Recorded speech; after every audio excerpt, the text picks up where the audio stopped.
Don't leave me hanging. It's go time. Hey everybody, this is Josh, and here we have a best of 3 series from Intel Extreme Masters European Championship. This tournament is actually still going on into December, but these games are from the group stages. Here we have MTW Dimaga. He's the red Zerg on the right side of Lost Temple. He's a member of MTW, and he is from the Ukraine. His opponent today is going to be Merz. He's a member of Dignitas Gaming, and he comes from Sweden. He's the yellow Terran down here on the bottom spawn. They are at close running positions here, and as usual, in these close running positions, we'll see a lot of contention over the Zelnaga Tower area right here. So what I'm going to do for this series, actually haven't done it before. Usually when I cast a best of 3, I cast all 3 and just plop them down all at one time, and even if it's 2 games, I'll just put them all up. And actually a few different people have been complaining that if I put Game 1 and Game 2 and no Game 3, then people automatically know who's going to win Game 2. So what I'm going to do for this series and a couple of these other European best of 3s is release them one day at a time. So you can watch Game 1 on Saturday, and Game 2 on Monday, and Game 3, if there is one, on Tuesday. I think that'll be a decent way to prevent spoiling the series outcomes, but we'll see. This will be a dry run. I'm trying a lot of different things recently to see what people like the most, and if I do have a daily audience, I have a feeling they would appreciate that. So that issue has come up before where, casting a BO3 isn't the same on YouTube as it is live because you can go through results and things. These games have already happened in the past. If you wanted to look up who won this best of 3 between Merz and Dimaga, you obviously could do that, but it's all in what pleasure you get out of actually watching these matches. So yeah, I'm going to cast Game 1 today, Game 2 tomorrow, and if there's a Game 3, that'll come later. And I might even do that for another series that was played out of the group stages just to test everything out. So Merz scouting Dimaga, he walks right by that hatchery that's already placed down, and Dimaga is dropping his pool afterwards. So Merz is going to just put a tech lab onto his first barracks and continue everything else as normal. Has not done any other barracks yet. A common thing in TVZ lately actually has been the 1-Rax expand, but at these close running positions, I'm not sure how likely it'll be. He might just go for a 1-1-1 build, which is a bit safer. We'll see. 1-Rax expand still is an option. Dimaga is a very good macro player, but he is very dangerous with lings as well. Sometimes he just goes straight for that Evo chamber, gets +1 attacks for Zerglings, or he'll get a Baneling Nest very quickly and try to bust you all day long until you give up. So Merz probably knows this. They play against each other a lot over on the European server, so we'll see what he's got Dimaga pegged as doing. And it looks like Merz did just pump out 1 Reaper real quick just to mess with Dimaga's natural expansion here. He's actually dropping a bunker before that creep goes down too. He didn't have to actually be that close, but as long as the bunker finishes, it is going to be useful to him.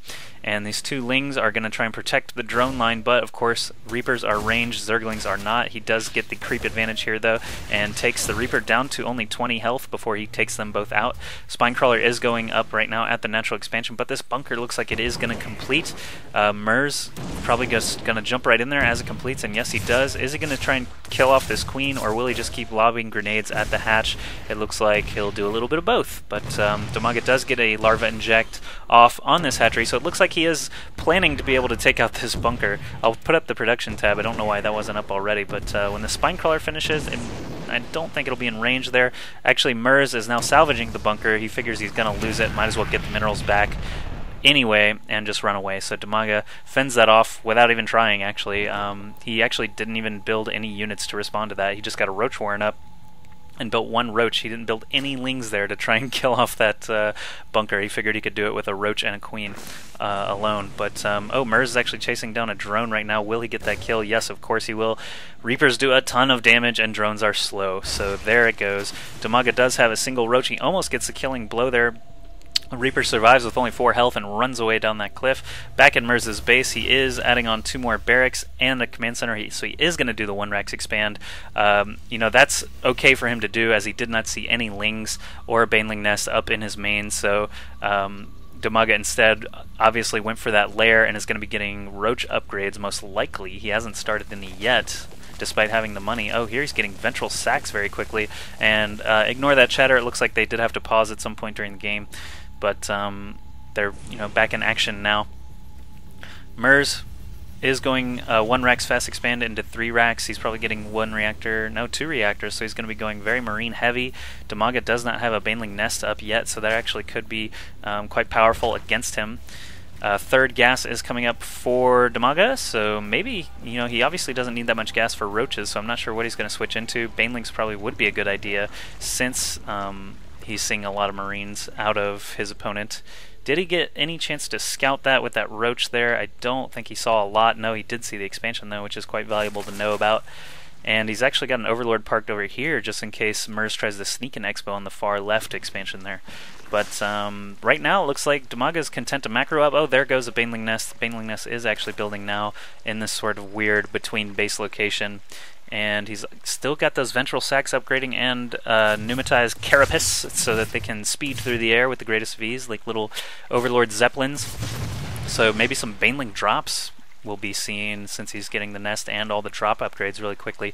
Roach speed coming up as expected. Oh, look at this! Merz is already on the move though. Dimaga does not have a lot of units to deal with this. He's only got 50 food, and of that 50, 40 are drones. So he's got Queen's drones, and that's basically it to defend against 5 Marauders and quite a lot of Marines.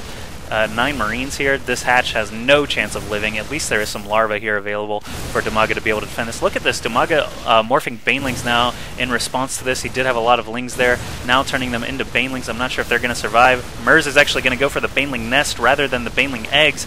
And that is, a debatable move. He probably could have been able to kill all those eggs and the nest. But now the Banelings of Dimaga actually come out and they kill almost everything. Wow, that was pretty amazing. I did not expect them to get that many kills. Now there are only 4 Marauders left, and with this many Lings, Dimaga is going to be able to clean this up. It looks like, oh no, actually reinforcements come from Merz over on the ramp. Still a lot of Lings alive. I don't know if he's going to be able to do it. It looks like, yes, he gets us around there on that Marauder and takes that out, but now more reinforcements. Those reactor barracks, of course, doing a great job for Merz in the unit production capabilities. Zergling speed is about to finish here. Dimaga obviously can't make any Banelings out of them, but he is making 18 Lings as well as a bunch from the larva I pointed out earlier.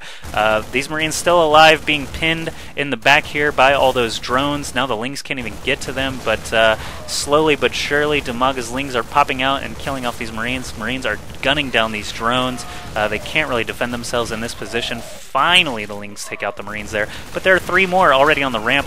All those Lings that were morphing at the natural do pop out and take care of those though. And now if we look at the drone count, he's down to 24. He was at 40 when that attack started. He's 1 hatchery less than that when the attack started, so Merz has got to be feeling pretty good here. Dimaga goes for a little bit of a counterattack, but can't really do anything against these 2 bunkers and lots of units here. Merz is sending an SCV up here, probably scouting around for any extra bases Dimaga may have tried to conceal. Now Dimaga does have 4 Overlords. We know that they've got speed and ventral sacks already upgraded. He's rebuilding that Baneling Nest. It's about halfway done. He's got lots of Lings ready to morph. Saved up a lot of gas here. Look at the top right. He's got over 600 gas there ready to go for when he wants to morph some Banelings. Is he going to be rebuilding that hatch? It doesn't look like it. He has not been saving up at all. He's just cranking out mass Lings right now. And another Queen. He did lose it in that first attack. Baneling Nest is done, so here he's going to begin morphing sort of off the creep back here in the back. Merz, on the other hand, has medevacs out now and is unloading from all these bunkers. Looks like he's going to be ready to stage an attack soon. He sends 1 little scouting Marine and gets picked off by a spine crawler, so he's not going to be able to do much at all. And other than that, units, looks like Merz is way ahead as expected. 56 SCVs to 23 drones there. And Dimaga basically going all in with, oh, look at this, he's loading up some Overlords now. He's got 4 Banelings and 2 separate Overlords each. I don't know why he's dropping, probably because that Overlord has a little bit less health than this one that's at full life. So he's going to send 1 Overlord over to the left side, it looks like. Let's follow this little green line through his waypoints there. It's going to end up, and another Overlord headed this way. He is not queued up, but probably going to be dropping on that natural. What is going on? Oh, an SCV just scouted there and also got picked off by that spine crawler. Merz still just keeping tabs on both of these bases to make sure Dimaga isn't expanding without him knowing about it. He still hasn't even rebuilt this hatch, so I believe Dimaga is going to go for an all-in here relatively soon. He's got another Overlord filled to the brim with banelings. Another 3 Overlords actually up here, full of banelings. Actually 2. I thought he was going to load. Sorry, didn't. Keeping an eye on these Overlords at the same time. Might have to do some picture-in-picture here in a minute. We'll see how these how these drops go for him in a second. Oh, look at this. Merz has 2 medevacs full of units. Lots of Marines here to kill off Overlords, spotting, and tanks here to kill any units down on the low ground. I like that. Looks like Merz not really happy with his positioning, though. He's going to siege up over here a little bit. I'm not sure what's going on with the tanks. Maybe he's just going to drop these Marines and bait some Lings and Banelings to come attack him so that they can just get splashed to death by these tanks. Looking at the minimap, I still see those Overlords hanging out. Merz stims up and runs in. Okay, so now Dimaga is dropping the Banelings. I'm going to do a little bit of a picture-in-picture here in a moment. Keep watching these Marines to see how well they do. They are plowing right through those Lings. Oh, and Dimaga drops another set of Banelings there at the natural. Keep watching those while all these Marines just get ripped to pieces by the Speedlings. And here's the aftermath. It looks like still 43 SCVs alive, though, for Merz. That those Baneling drops didn't do near as much damage as he needed. He's still way behind on economy, 23 drones against 45 SCVs, but it was worth a shot. Now, with these tanks parked up on the cliff, it's going to be hard for him to reinforce with units. Merz starts to move out now, and all these Banelings roll in and get dozens of unit kills there, but these tanks with their beefy HP still alive. Now he is carpet bombing the Marines and the tanks with the rest of his Banelings. Dimaga, looking at the unit tab, only has 15 Zerglings left now against 5 Marauders, 4 medevacs, 6 tanks, and double-digit Marines.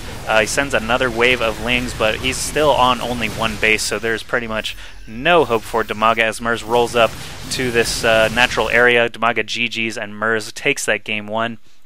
So I hope you guys enjoyed that game. Like I said, I'll be casting the next game very soon. Not today, though, because I don't want to spoil the series. We'll give it a shot. And I'm going to cast some more games from these Intel Extreme Masters European Championships probably right now. So see you soon.